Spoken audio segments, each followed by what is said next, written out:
My dad considered anybody that does anything other than pot to be a junkie and is dead in his eyes. He called me up after finding out that I smoked PCP on accident, and I wound up going to a mental institution over the whole fact.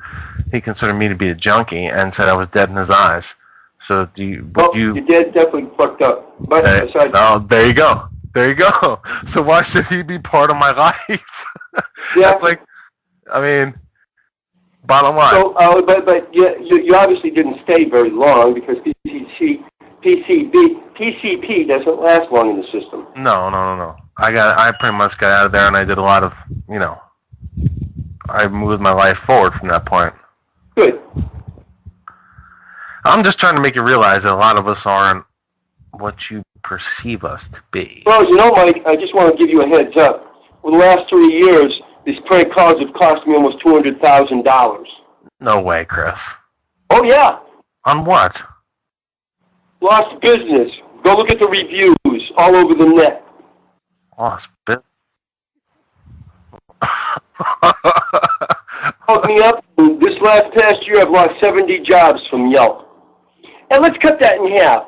Let's cut that in half and say 35 jobs. Well, each job averages out to be around $1,260. But let's not even use $1,260. Let's just use $1,000. That's $35,000 this year alone.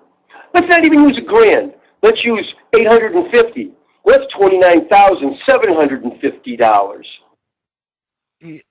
But how did they cost you that money though?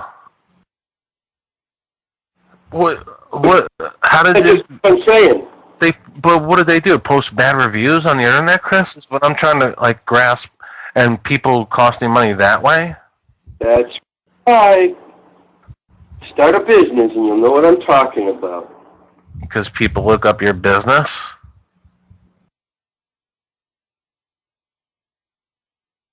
It goes on that. Somebody stole. I was on the verge of getting funding for my debt for Debt Boys for data recovery 2 years ago. No investor will touch me now because of the reviews. I was going for $4 million. I sat down with a funding firm. It started happening, and then all of a sudden, the prank callers weren't satisfied with just prank calling. They started. That's called slander and defamation. It's called contractual interference. I could give you a bunch of violations of law that what they've been doing is spoofing telephone numbers under the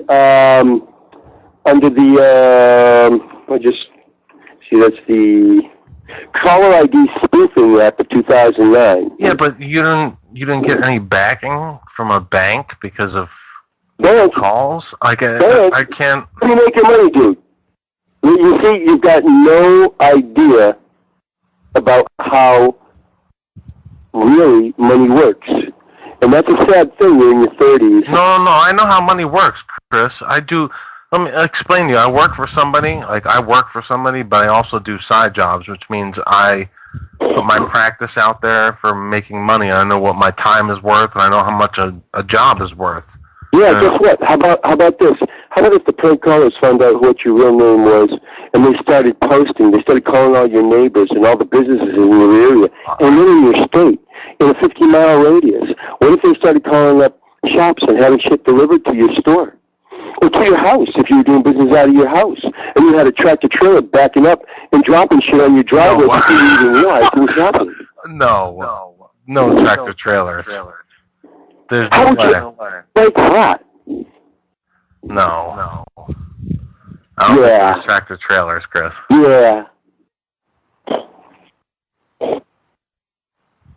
With a maximum on a continual violation of $1 million, that means every number spoofed coming into this shop from Frank Caller is a separate violation. If it's continual, but there's no definition for continual, but who cares?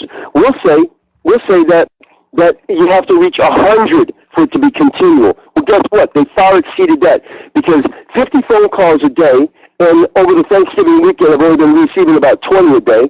50 a day times 1,062 days, or 2 years, 333 days, that would be 61 days, is how many calls have I received? 52,950 at 1,062. 1,062 days times 50 calls is 52,950, I believe. What, on this number right here? Yep, this number. This is a number you paid for I lost customers when I had to drop my 800 number. Yeah. That 800 number provided me at least seven jobs a year. 7 jobs a year, more than paid for the 800 number. And I thought that I was going to get some assistance from the telephone company, but I didn't. And the 800 number wound up costing me after 2 years $21,000.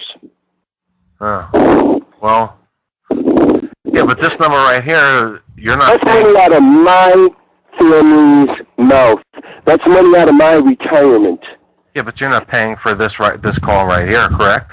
No, I'm not paying for this call because you guys have to call me. I no longer have the 800 number. Yeah.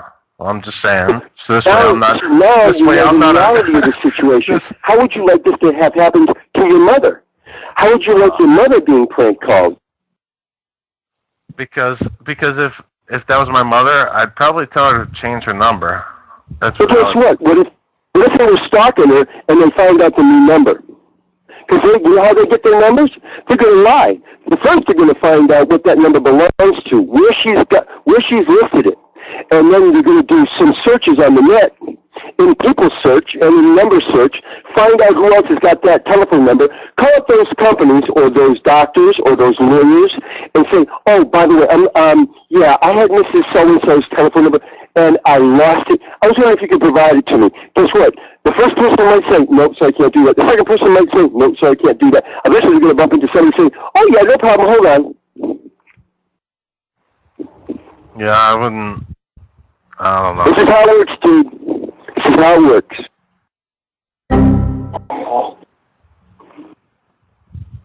Hmm?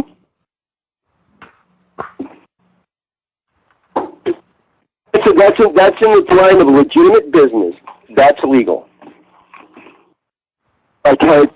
Listen, LCC. If you got in front of a jury and you said that, everybody look at each other and start laughing their asses off, and you just sealed your fate. The worst thing you could do in a courtroom. First off, if you had a smart lawyer, he wouldn't even put you on the stand, because every one of you guys would hang your own asses. Because guess what? There is no reason. This falls under the purview of stalking. Like I said, I'm going to the first stop tomorrow, Department of Justice. Hold on. Nobody's stalking you, okay? Because nobody's trying to come and meet you or hang out inside your house. Or by definition, you better look up laws, dude. By definition, because I have. Nobody's. That's right. It falls under the purviews of stalking. Listen, nobody's trying, but nobody's. Listen, I have seen many cases. There's no president of the Dat Boys. The definition of stalking. In your mind, stalking is following somebody. Well, guess what? Not just following somebody. But having an obsession with somebody and having a close personal relationship and thinking that you're delusional. No relationship has to be there at all. Hold on, Chris.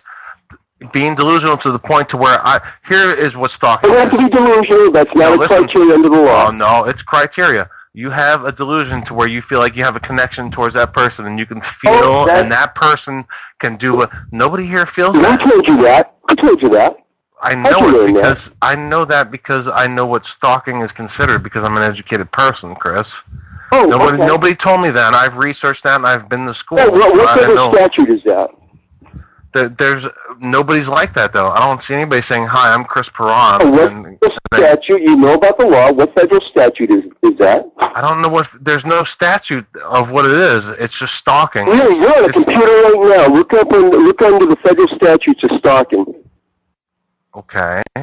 What? Hold on. LCC's gonna get it right now.